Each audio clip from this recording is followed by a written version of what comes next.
Kung gitugutan ka dayon sa pagbisita sa mga simbahan, sumala sa imong gusto, apan wala ka usab mo sani. Buhata nga ako makapaningon kanimo, dili unta magbuhat sa isang isa ang akong mga butang nga gisugo sa akong kahantang, kundi ako una magpakisabang sa Ginoo. Kay sayod ako nga kung kinimo ang sa usa ka pagtuo nga mainit. Okay, nakasingkasing buhaton sa Ginoo. Na may kito ako na magamit sa paglahi kaniya. Inuman sa pagtuman sa akong mga kapangdanan. Hino ang natapos sa buluhaton ko. Pagkatindong ko ang nga ang mga deposyon ko dili ko pa magaulang sa akong kapangdanan. Sama sa mga pagpaagi sa buhi pa ikaw. Dinhi sa kaliputan ang ikaunong kaan. Mahimayaon nga San Isidro nga sa taliwala sa imong pagkaubos ug kapobre nga kahintang ano na imong gibatunan ang bertod sa paghigugma sa isig ka tawo kay sa usa ka kasing-kasing nga mangiluyon gitabangan ang pobre sa ilang kahangon tungod sa mainit mong gugma kanila kung kining maong gugma dili lamang gigamit mo sa imong isig ka tawo dili hasta sa mga mananap kaysa makadaghan higitan ka nga ang trigo magadun mo sa galingan imo pagabahinan ang mga langgam nanita o tapos sa makaon sa tempo sa tugnaw diin ang yuta puno sa puno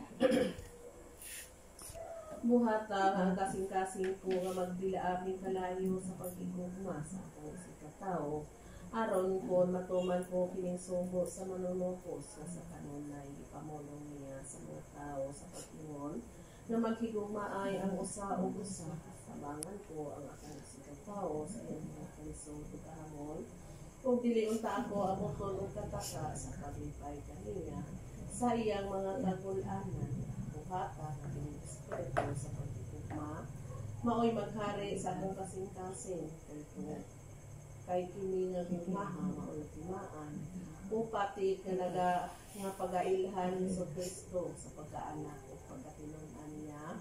ug mauusab ang magdala kanako sa ulahing mga adlaw dito sa langit nga maoy akong tinuha tungod sa magagagahong mo kanabang kapito kaano. Mahimayaon nga San Isidro, mag-isang tinuod ang pagkamot kanimo sa agalon mo nga sa Juan de Vargas, tungod sa imong kaayo, sa ibihan mo gihapon siya sa dakong kapobre, o sa dakong pagbudlay sa imong lawas, katubo mo ang pagkaadinahan niya, ug tapos ka makapamulong kaniya, ingon sa pamulong ni Jacob ang laban, nagatukaw ako sa kagabi o nung iantos ko ang katugnaw o kainit tungod sa akong pagbantay o pagkatubo sa inyong mga bahandi. Kung wala pa ang matuod ko nga pagsilbi kanimo, dili unta mo tubo ang inyong bahandi. Ingon sa nakita mo karon, buhata ang katunan ko unta. Ang pagtuman sa mga katungdanan ni kahintang at pahulunaan kanako sa Ginoo. Nga kini dili unta makaulaw sa pagtuman ko usab sa mga buluhaton sa santos nga relihiyon aron mainit gihapon ang kalag ko sa pagdasig kaniya sa ngadto sa gugma sa Dios nga maora ang puyo ko dinhi kinabuhi ug dili unta mulungtad ang hunahuna ko sa mga butang ni ining yuta aron madangat ko ang bayad dito sa himaya sa langit. Amen. Kawalo kani.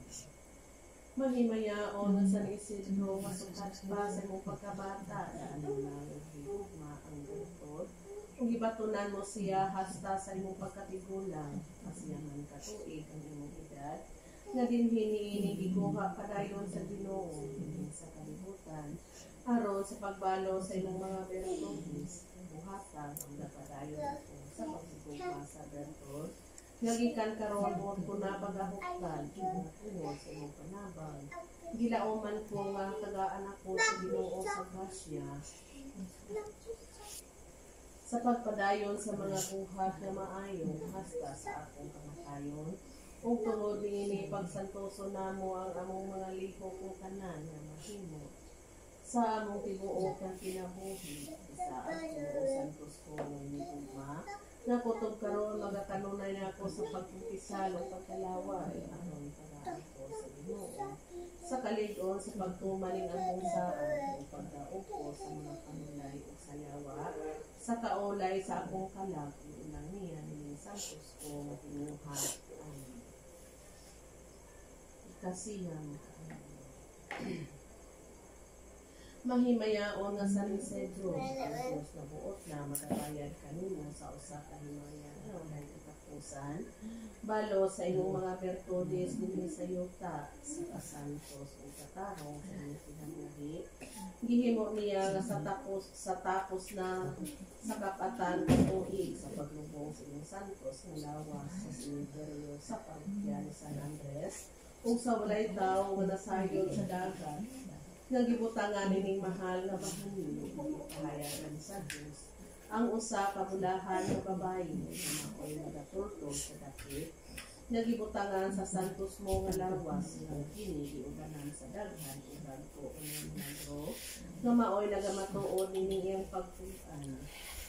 sa diha-diha giparinta ang imong lawas ug agad gikaso sa kahapon sa imong pagkabunot sa katapusan, butang ka sa usa ka dapit sa dayag aron pagsimbako ng milagros nga ipakita sa Ginoo tungod sa iyong panabang pagpapalagay sa langit ginasukod ang daghan ng mga altares sa pindot ang daghan ng simbahan ug ang hari na nangob sa imong panahon laka nga patol sa kapital sa Espanya ang maong mga hari sa Espanya sa ilang mga sakit mga kanimo o gidala ang santos mong lawas sa ilang mga palasyo sa tiempo o sa oras nga ang kamatayon buot purakot kanila o tunod lamang sa pagkakot sa orna nga gisudlan sa mahal mong lawas sila sa kalisod o gikaplagan nila ang kaayuhan sa ilang mga sakit o haka o pagkakot nga hinaguma nga kanayon ako sa Ginoo o pagkaklaan ang kaapos marinanay nilang kilisdanan nga akong nahimutanan kapugutan ang kaapalila sa akong pangayo ni Nubina ang kapugutan sa mga pagkakahon na tinagang sa ngatagan ko nga mga kinahanglan o mga kahabot ko na yung kinabuhi na binagayon ng akong oras sa pagbulag sa kalako sa akong lawas umuatubang ako sa tinagang na makahabot ni sa Kristo aron sa pagdawat ko sa sintensya nga tapos sa mga buhat ko dito sa yuta tungo sa iyong paglaban kanako. Milaw ako nga tanawon sa hikmanan sa akong kalooban ipaipon ko sa iya na pinili nga dili matapos kapragan ko kanang mga salipay nga tungo sa imong mga virtudes ng karon